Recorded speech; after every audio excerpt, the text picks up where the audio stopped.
надо даже водички туда побольше, чтобы немножко сэкономить. Закрываем. Потом есть вот такая кнопочка.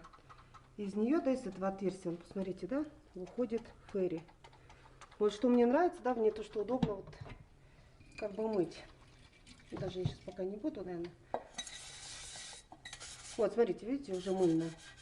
И руки в чистоте, да, находятся. И она как бы вот это все проникает в эти места. Вот, все мы уже намылили.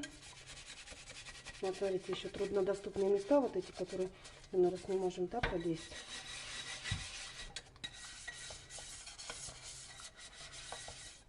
И все. Мне очень нравится мультиварка, да, ну, конечно, там такая поверхность, да, что ее нежелательно это делать. Но именно казаны и сковородки, это для меня очень хорошее дело помыть. Вот мы